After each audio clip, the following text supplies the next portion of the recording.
Hey, everyone. Happy Friday. It's Super Bowl Sunday this weekend. We're going to kick our Super Bowl ads off right now. Buy Shimmy Coin, the newest crypto. You're watching Techstrong, gang.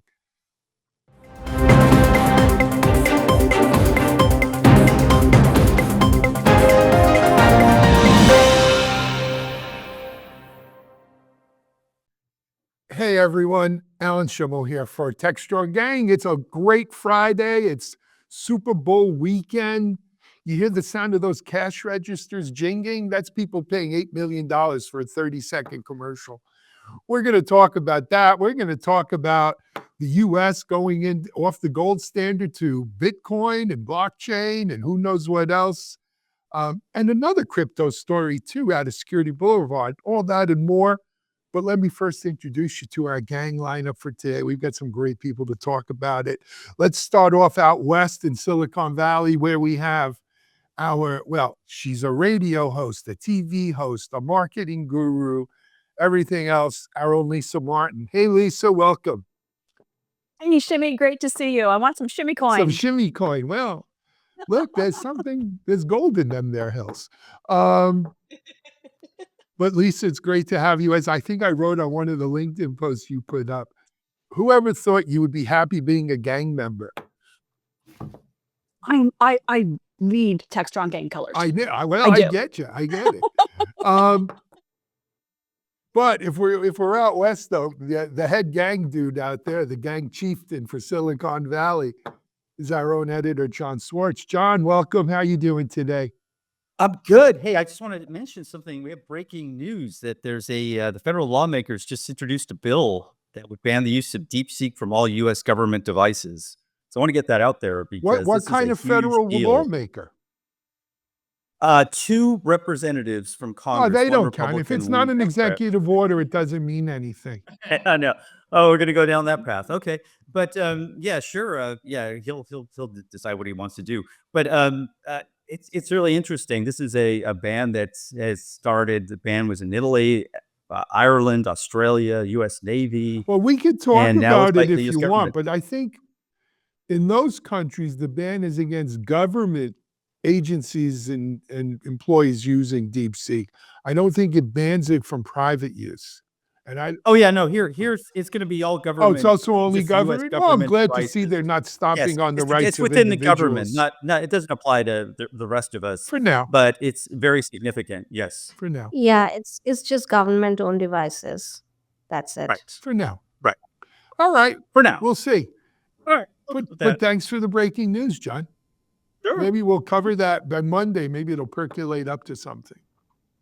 Let's move now, though, over to Colorado. He's home from his Vegas sojourn, back in his guitar room. Futurum VP DevOps, Mitch Ashley. Hey, Mitch, how are you? I remember getting off the plane at the Harry Reid International Airport. I don't remember anything. I just woke up this morning back in Colorado. So I guess it was a good trip. I enjoyed it. Sounds like Was there a tiger in the bathroom?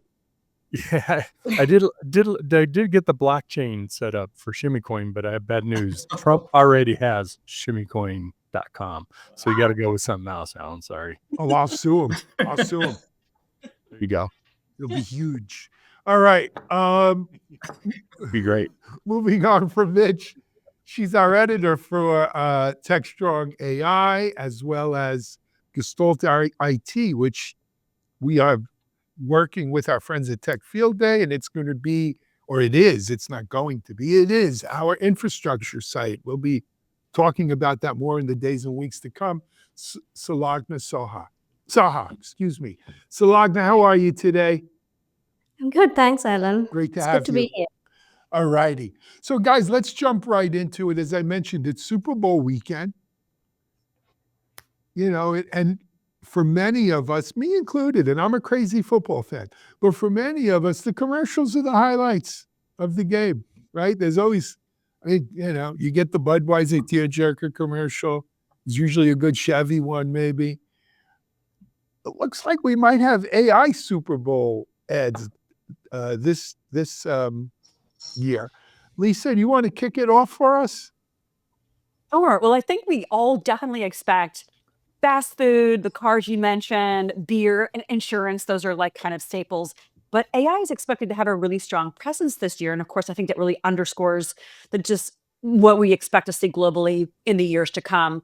But the campaigns aren't just about buying airtime. I've seen a few because they always leak the commercials ahead of time, which I never understand.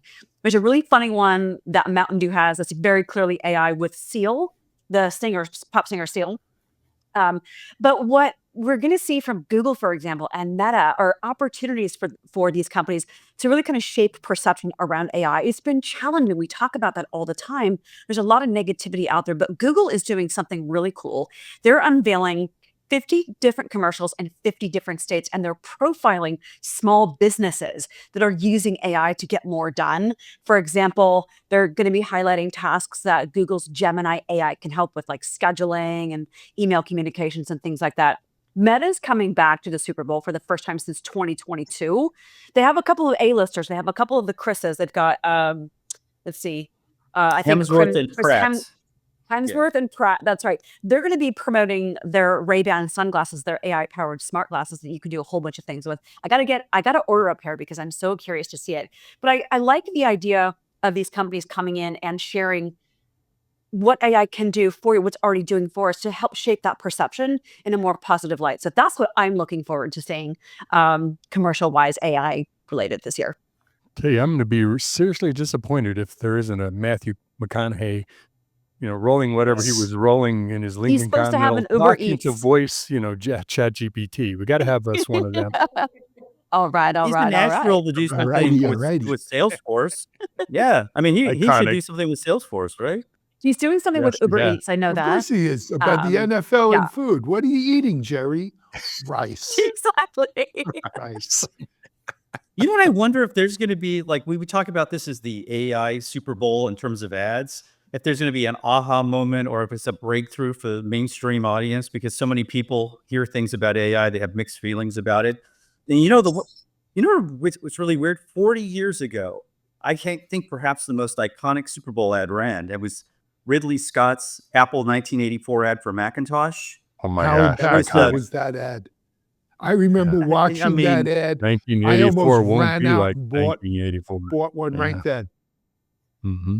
Right. That was it ran technically in 85. Right, I think it was a Super Bowl between the Niners and the Dolphins out in Palo Alto. David the Woodley. Silicon Valley Super Bowl. Oh my gosh, yes, you remember that. I actually wonder though if there's like a breakthrough moment. I mean, we have DeepSeek in a weird way. DeepSeek is actually bringing attention, whether it's good or bad, to the field. It's getting people interested in the market.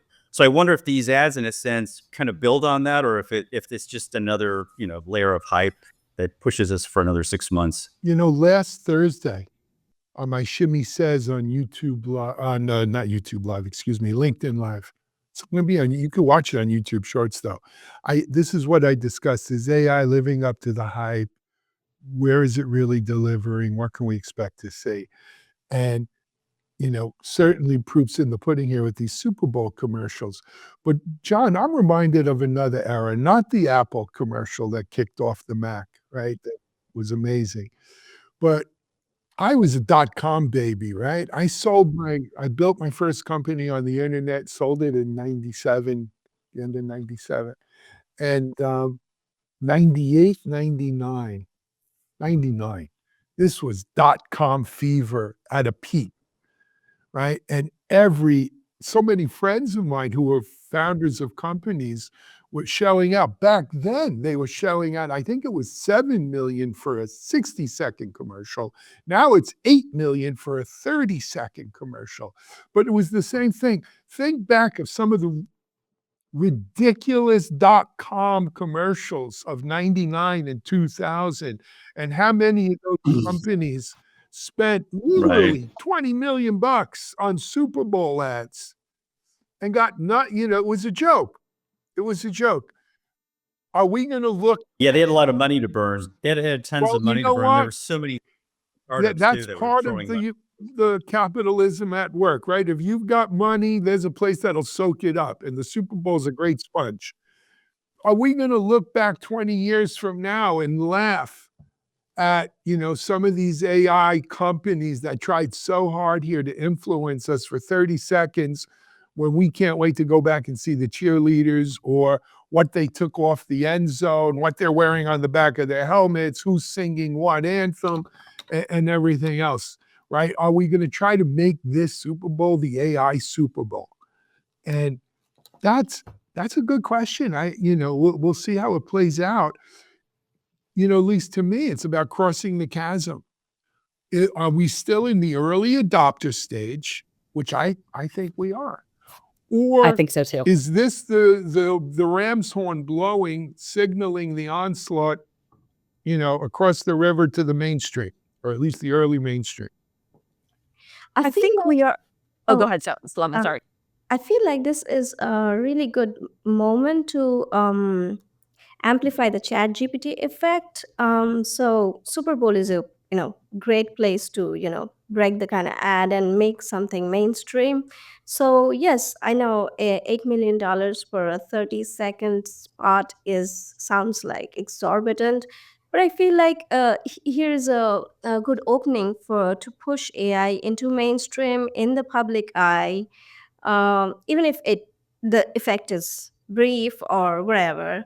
I feel like this is a good opportunity, and companies are sort of grasping at that. So you'll Yeah, know it's a AI massive hit audience. mainstream. I'm sorry. Go ahead, Lisa. Oh, sorry, Mitch. I think I saw last year that the audience was like 200 million. So yeah, so you've got this captive audience. People have known for decades about the commercials, and if you don't care about the teams, go Eagles. You know the commercials are going to be funny. There's going to be something, and a lot of people watch it for that. So they have this captive audience. I wonder, so to your point, are we going to see some of the other ones? I mentioned Meta and Google, but are we going to see like the open AIs, for example, or Perplexity or Anthropic? Are they going to be doing ads and trying to get their names out there more? Everyone, ChatGPT is almost a household word. If it isn't by now, it is, of course, here in Silicon Valley. But I'm curious to see because they've got the money and we know how much it costs for 30 seconds. But are they going to have the opportunity to influence this captive audience? I was thinking the same thing, Lisa. If OpenAI or Anthropic, one of the companies that are backed by Microsoft and Amazon, if we see something from them that kind of sparks more of an interest, I think that's significant. For now, it's what's Google, Meta, and I think even GoDaddy's doing a spot. They're known for other things, and if we have a fresh voice or something new or invigorating, then you kind of break through with more people. We have kind of another reaction if there's so much AI in all the commercials. How do you break through the AI in all the commercials, right? So there's that effect. And it seems like there are iconic moments of, did you see that commercial where the young boy is doing that thing in front of the car as Darth Vader and like, yeah, what product was it? I don't remember what it was, but it was sure good. Or you remember the Budweiser or whatever, whatever thing, a phrase that sticks out, right? So I'm wondering if we're gonna enter I don't know if it'd be this year, but I almost expect QR codes like, "Here, download the phrase, download the prompt," and, it'll load right into, Gemini for you and tell you all about whatever kind of thing and get you engaged So using Mitchell, AI or that's something like. if I were Google or AI, what I would have gone to the traditional advertisers and say, let's make your commercial with AI embedded or have AI do it. And then as the commercial run, have this commercial was created, produced by AI. And then with the QR codes that takes you to how they did it, what was the prompt and all of that. And to show people, hey, you think AI is not useful? Look what we did here. That would be really cool. And you could probably pay less than the 8 million. Well, Maybe I'm living in the past, but you wonder if maybe the big breakthrough moment isn't this year, but maybe it's when Apple does its big push with Apple Intelligence or some sort of something involving AI, where Apple they are so effective at advertising, regardless of what they do. I always wonder if they're the ones who really push it to the mainstream in a so future Super Bowl. This Steve way, it's a Jobs groundwork. Apple, John. Steve Jobs Apple. I know. I don't know You're if right. today's Apple is the king of innovation, even in advertising, Not. let alone product. I think their ads are better than their products, to be honest with you. I mean, the last few years, that's the highlight with Cook. He's a caretaker, but that's another topic. Yeah, yeah. I don't think we'll see any deep sea commercials. I don't think so. I think you're right with that. Yeah, and it's not because of an I executive order either. But yeah, they're not going to. But They're the new TikTok, to me, I think when they take over our screens, I just deep seek. careful. But this is, to me, this is be interesting to see if this is the crossing the chasm moment. Right? Because Lisa and John, you guys are out in Silicon Valley, Salagna, Mitch and we live in a bubble. We're in the Right? hinterlands out here. We I don't was get all telling the Mike Bizarre Oh, the other day, no, come on, we talk about AI every day on here. Go talk to people watching the Super Bowl in Kansas. Well, everyone in Kansas City Wyoming. is going to watch the Super Bowl Wyoming. because What they do sent their say? money into the referees. But that was yesterday's episode. right. Yeah. Go to Iowa, go to Ohio, go Right. to Kentucky, and and I'm not saying Oh, they're yeah, I mean- backwards. Yeah, we live in a bubble out here, I think, but Lisa and I would agree with this. I mean, we're surrounded by everywhere I turn, I see a Tesla everywhere on the roads. I see Waymos everywhere, driverless cars driving around. I overhear people at coffee shops talking about AI or their investments, but I think that's an anomaly. I mean, we're just like kind of caught up in who we are or what this is or We what have a the lot of monetization Teslas here too, though. That's not the electric car of choice here. I think the Beamers have. Well, there's probably more Teslas electric than Beamers electric here, but Well, just like the billboards on the freeway, it's Yeah. you can't avoid it. It's inescapable. You're driving, you Yeah, see so these I don't think there's you a see that reminder in everywhere you Tennessee. go. maybe Nashville area, but I don't. That's going to be to me the interesting thing. Are there going to be a lot of people, Mr. and Mrs. Mom, Pa America, who see these commercials and saying, "Dang, what is this stuff?" Right? I've never heard of this Anthropic. Who's that Claude fella? Also, Mitch sent me some really interesting thoughts yesterday. We were looking at Gemini 2 rollout, and there are just so many options that they're just coming out willy-nilly, one after another, which kind of builds into the confusion. And I think folks out there, they have no idea what's happening. And these ads, they just need a foundational knowledge just to begin with about what the hell this means to them. I mentioned the Shimmy Says I did last Thursday. One of the things I said on there is AI still in search of its killer app? Right? Because I don't know if we've seen the killer app for AI yet. Mark Cuban said something. I said it last Thursday. He said the first trillionaire probably won't come from like one of the richest people in the world. It's not going to be Elon or Bezos or Zuckerberg.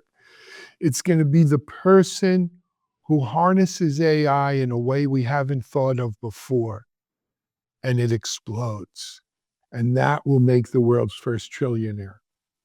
And That's that new applications of AI we haven't thought of yet. someone's going to do AI that. better what we already do. And Mitchell, to a point you were talking about yesterday about evolutionary versus revolutionary. It may not be necessarily revolutionary. It may be evolutionary, but it's going to open the gates, and that'll make your first trillionaire. And I'm wondering if not that I have a desire to be right, I do, but I wonder if the Super Bowl ads will confirm what I've said about the user experience with AI. Generative AI is broken. The idea of everybody in the world is going to be an expert of have to become an expert of what LLM should I use? When would 03 versus 01, is that better for this task or that? Mom, Pa, and whoever else are not going to be interested in that. Matter of fact, I don't want to worry about that. If I'm writing code, I want it to know what right, you LLM to shouldn't use. have to We'll figure pick it out what for me. model. Yeah, But we this shouldn't be in to the me prompt is, of the LLM. remember, Mitchell, they used to run out, like when Web 2.0 was the hot thing. They were constantly updating, how many RSS formulas and standards and all of that stuff. It's going to be interesting, but it'll make for a good Super Bowl or a good ad watching for the Super Bowl. I don't know how it'll affect the game. but someone might have share an account with a friend who's a known gambler, as we were talking about last Thursday on this. So Just have your robots ready to bring you more beer, pizza, and chips, so you don't have to that'll distract work. yourself from the commercials. That'll work. All righty, let's take a break here on Techstrong Gang. We're going to come back and we're going to talk about, this is like a William Jennings Bryan question. Should we move off the gold standard and moving over to a Bitcoin reserve? I don't know. You're watching Techstrong Gang. Discover Techstrong Group, the epicenter of tech innovation. We're your go-to for reaching IT leaders and practitioners worldwide. Our secret? Impactful content that sparks awareness, engagement, and top-quality leads. With us, you'll access editorial websites, streaming videos, virtual events, custom content, analyst research, and more. Join our satisfied clients. Let's revolutionize your tech journey. Contact us today and tell your story to the world in the most powerful way with Techstrong Group.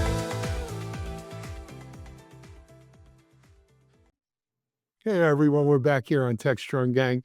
As I alluded to before the break, there's a move afoot anyway, maybe to move. I don't think we were actually on the gold standard again since William Jennings Bryan in the election of 1896 or something like that. But we are potentially moving to a Bitcoin reserve on the federal end of things. And what could go wrong? It seems the crypto czar, who's also the cybersecurity czar, and that's an interesting combination anyway. Sachs wants to have a potential Bitcoin reserve so that we have we have reserves in case there's an all-out crypto war. I have another theory. And there's other stuff. The Congress is moving on this. There's been, this has created a whole tornado of excitement and buzz in the crypto world. Mitch, let's go to you on this to start. What do you think? Well, David Sachs, who is PayPal fame, right? He was one of the folks that PayPal Mafia. PayPal Mafia, yep. He's actually AI czar, I think, in addition to crypto czar. So, yeah, he's kind of czar of everything, I guess, in technology-wise. Let's face it, he's Elon's friend. He's Elon's part of the mafia, part of the group for sure. What's interesting is, just not to get too political here, but Trump has gone from crypto is dangerous, I'm not sure about it, we should stay away from it, to, doing his own crypto coins and kind of pulling wealth out of a lot of his followers that as his crypto coin dropped after the election. But there's a lot of discussion of creating wealth funds for the United States. Sovereign funds. Possibly creating more crypto, possibly creating something that, I don't know about the dollar being based on it. For folks that don't know what that's all about, a long time ago, our dollar was backed by gold. It was backed by the gold in Fort Knox. And, so you knew that the full faith, not of the government, but of our gold reserves were backing up the value of the dollar. Now it's not. It's full faith in word of the government. So I think that's just, I can't imagine the markets are going to be really all excited about moving on to a crypto standard for backing the dollar. People in crypto, sure, I'm sure they would love it, but I think it's just more of crypto entering its next phase of being sort of this tangential thing that other people are doing, and maybe people are getting rich on it. And I see my friends on Facebook selling stuff that help you, get rich quick, to maybe becoming more of a mainstream type of currency. But we'll see. I can't imagine our government's going to be building itself around crypto. But then again, I couldn't imagine Musk going in and see all the bills we pay either. So who knows? Yeah. Yeah, that's interesting. So Trump, I guess when he was campaigning, pledged to be the crypto president and promote adoption of digital assets, which is quite a difference from the previous administration. I think under Biden, the regulators were looking at crypto as a source of fraud and money laundering, and Well, we're they trying to didn't crack find down on any, you. did they? They sued Coinbase. There are people Binance, and sitting in others. jail. Yeah, they did. Yeah. And so they actively looked into it. So of course we're going to expect the opposite, again, without being too political about it. And I think now it's open game. So in a sense, it starts at the top, and but the fact that Sachs is, as Mitch pointed out, the czar of not just crypto but AI is very significant. And plus, with the work of Musk and their interest in this topic, I think they're just going to plow this through and just push this as hard as possible and see how far they can take. Maybe that's how we'll fund rebuilding Gaza. No, I heard The Riviera of Caesars the and Middle East. MGM's doing that's not. that That's one. actually not. That's not an impossible concept. That's a half Honestly. serious idea. I'm actually thinking if anybody from the White House watches this, it'll be an action item. Yeah, it'll be announced this afternoon. So let me exactly. don't even go there. Let me play a new game here on Techstrong Gang. I'm going to give you Shimmy's top 3 outcomes or potential Shims. things as a result of this. And you can tell me how likely you think they are. One potential story. Crypto czar Sachs says we should put a portion of our Bitcoin reserves into Trump coin, thereby enriching our sitting president by buying his crypto coin. We don't care about conflicts here anymore. How likely do you think that is? If you're not conflicted, you're not interested. Why should we start now? Number 2, between the tariffs and everything else that we do, the rest of the world gets so PO'd at us that the world goes off the dollar as the world currency of the standard. And as a result, we damn well better have some Bitcoin in reserve because that might be the only thing saving us. Number three, I mean, likely outcomes. What could go wrong here? We put a ton of money into our Bitcoin reserves and something happens and the Bitcoin market washes out and we double our $37 trillion debt because all of that money is now worthless. And old man Potter is here, right? To move us all into Potterville. That's very possible. Very possible. I have a fourth one for Go you. ahead. Bitcoin, moving to the Bitcoin standard or crypto standard to back the dollar is highly successful. And then someone in the Trump administration loses the private key to the blockchain. Oh, jeez. Oh, my God. It's all possible. But It was just numbers. I didn't know what it was. yeah, but let me, all of this crypto craziness is leading like it always does, right? Mitch, you said there are people selling get rich quick schemes. Some poor schnook in Canada stole $65 million in crypto in some platform hacks. It's on our Security Boulevard if you're interested in that story. That's a lot of Bitcoin. It's a lot of money. Even at today's prices. That's a lot of Bitcoin. So are we, we've all, I think those of us in the tech world have kind of taken for granted that blockchain, which, underlines all of Bitcoin's foundational stability and security, that blockchain is what blockchain is. And of course, with quantum and everything else, we don't know what it's going to be with that. But, all of this crypto craziness, we're going to have plenty of people, trying to make out some money here, the old-fashioned way, stealing it. I think you'd have a lot of people withdrawing money out of the bank and putting it in their mattress who don't understand crypto. Like, what is going on? You know what? There's an argument to be made for those people, Mm-hmm. right? The same way in the Depression, people didn't trust banks, Mm-hmm. and that's why they kept it Yeah. in their mattress. Invested in diamonds and gold and Sure. physical things. Sure. So, I mean, it remains to be seen. If you couldn't tell, It's funny, Go ahead. Ellen. It was when you mentioned William Jennings Bryan. I think of like 1900 era, and this almost weird fascination that Trump has with that era, whether it's McKinley or this, like just kind of going back with tariffs and crypto. It all seems like part of like this theme of a different type of America, a different type of enrichments. Just No, but it's just John, something you're that onto keeps cropping something up. there because it's a vision of an imperial America, right? This is when America was grabbing up the Philippines and Puerto Rico and, the Mexican American, not Mexican, the Spanish American War with Spanish all of American that. War, yeah. And, it was an imperial era of the robber barons and imperial. What's different today? We want Greenland. We want Canada. I want the Panama Canal back. I want to make Gaza, Las Vegas, or the Yeah. Riviera, whatever. Or Havana, back Yeah. to Cuba Yeah, in right. the Exactly. 50s. Yeah. It's a vision. That is the MAGA.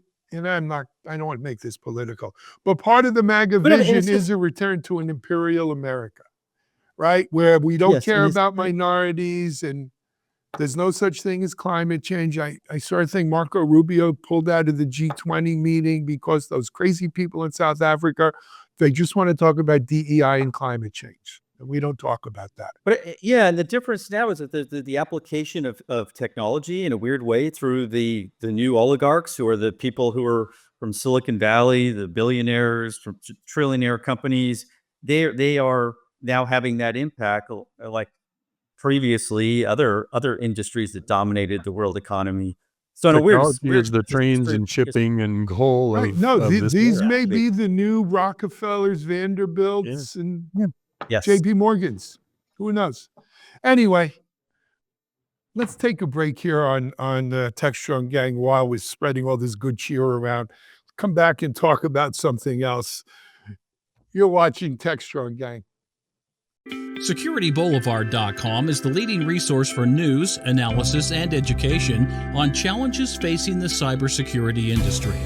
SecurityBoulevard.com covers all aspects of cybersecurity, including data security, DevSecOps, cloud security, application security, network security, security threats, and more. SecurityBoulevard.com has the largest selection of security content, featuring breaking news, blog posts, podcasts, and more. Visit www.securityboulevard.com to learn more. SecurityBoulevard.com, home of Security Bloggers Network. Welcome back to Techstrong Gang. Hey, there's a very interesting lawsuit that was filed in San Francisco federal court by an individual who claims that Amazon has been tracking and selling California residents' sensitive movements and location versus via precise time-stamped latitude and longitude geolocations. Sounds like Big Brother to me, and even 1984 that we talked about earlier. This lawsuit further states that people in general have not agreed to allow Amazon to collect or sell their sensitive data, and there's no mechanism to opt out of Amazon's data collection practices. So this is kind of playing into this idea that we, the citizens, are the product and are fueling these data machines. And the more that we do this, the more that we are being monitored or being surveilled by them, especially companies with vast amounts of data like Google, Meta, and Amazon. And Lisa, I'm wondering what you think this lawsuit tells us, or where you think it might lead to. This is the exact reason why I don't have any of those devices. I just feel like I don't need anything else listening, but it never occurred to me that they would be giving data away, like name, address, phone numbers, payment information, age, IP address, but also they may collect personal information relating to other people residing at their residence. That scares me, and that's a concern, especially because of CPRA in California, what's going on there. It's definitely a message that Amazon should combat. But what they were apparently doing was Amazon Ads SDK have been developers putting them into their mobile apps, getting all this information to advertisers that the user isn't aware of. If somebody's simply in their kitchen wanting to ask the little hockey puck thing how many quarts in a gallon, they're not thinking about that, and it's actually scary that it's giving away so much information, not just listening to what you're saying, but it's really digging in, according to the lawsuit, really personal information that it's sharing with all these advertisers to make your, I guess they would say, make your experience more hyper personalized and relevant, which is what we want as consumers, but at what price? Well, it's also invading into our phones too, because apps, well, I think in this particular article, they talked about speed test. You enable location services so it knows where you are and what provider to best test, the speed test with. But that also gives ads, Google ads, sorry, Amazon ads that are probably Google too, that are running as part of that application, the ads in the app, then have access to location information. And that's part of what they're collecting. And there's also just even on the iPhone, I don't know about Android, there is a frequently visited locations setting in your settings that it keeps track of, you have a habit of going to this Starbucks and this, grocery store and, your home or whatever it is. And so it knows locations that you frequent and then can also personalize based on that as well. So there's a lot of data that is being collected about us that we give away. We say we're okay with but it isn't specific, broad, generalized collecting information about us, right? There's never been a better tracking. Oh, sorry, Solange, No, you go go ahead, ahead. go ahead, go ahead. I was just going to say, there's never been a better tracking device for a human being than the smartphone because it's affixed to us and we're constantly on it. So if anyone has any interest in what we are, what we're doing, just follow the data on the smartphone. Always seems to be following us everywhere. I don't know why it happens. But, yeah. Yeah, absolutely. And it's inescapable nowadays. This reminds me of when you go to search something on Google and then it asks you your device location. So you would have to put it in order to filter your search. So it's like a double-edged sword.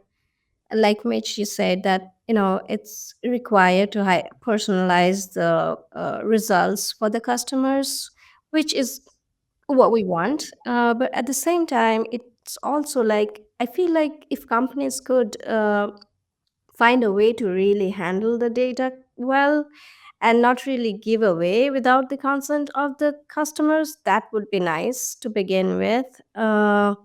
So yeah, this is quite scary for me as well, if it is what they say it is. I mean, I know when I get in my car in the morning, my Apple Maps pops up and says, going to the office with the address. And when I get in my car in the afternoon, it wants to take me home. So obviously it's tracking where I go at what time. But here's my point. Look, more power to this guy who filed the lawsuit. I assume it's going to be a class action at some point, not just a person. I believe so. But here's the key. And I wish I had polling for people watching this. But guys, didn't we already think this is happening? This is not new. This is not new. Right. Right. My wife and I earlier this week, we're going to New York later in February. And my wife said, I looked at the weather. It's going to be freezing up there. It might snow. We don't really have any boots. And both of our phones immediately started showing boot ads on the webs, on Amazon, on the web, on Google search, everything. So it's happening. It's a fact of digital life that this is what's going on. The question is, do we consent? Is it being done without our consent? Consent so that the next time some Chinese company wakes up with a new AI, we say, oh, they took our information without our consent. No, everyone's been taking our information without our consent. And we don't seem to give a damn. That's the irony of this is that on one hand, we're up in arms about DeepSeek and what it's doing with data.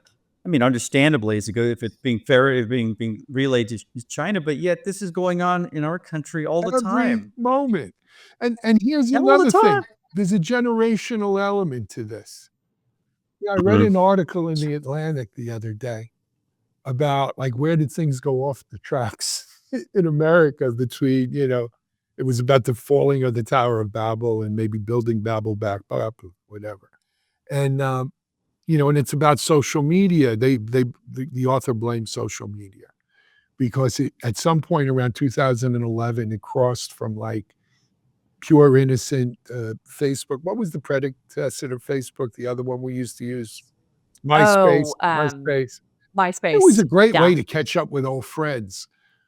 But now social media becomes your digital gang, your digital tribe, right? You hang out with your tribe and you do digital warfare against the other tribes. And, and it just breeds distrust in anyone who's not in your tribe. But the key thing about it is it's so generational, where I'm not saying you're old, Mitchell, or me, but the idea of them collecting or invading our privacy, like without my permission, kind of pisses me off. Well, it's the tendency of filling the vacuum as far as you can fill it with what you think you might be able to do versus what you're explicitly allowed to But do. younger right? people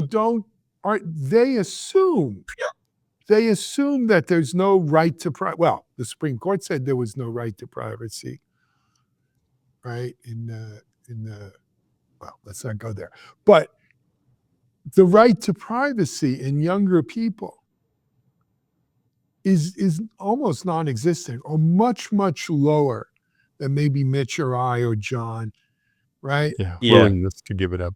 I think they've entered into like this tacit agreement that there is a trade-off, right? For the convenience sake of Yes. convenience. It's always about convenience, right? So on one hand, your Yes. life is easier, but you make compromises until you are affected in some way, maybe ID theft or whatever, and then you become interested to the other extreme. Then you become alarmed, and I think this is just a pattern that's been going on for decades, actually. But back to this article, and I'll try to find the article, but it's probably behind a paywall on the Atlantic.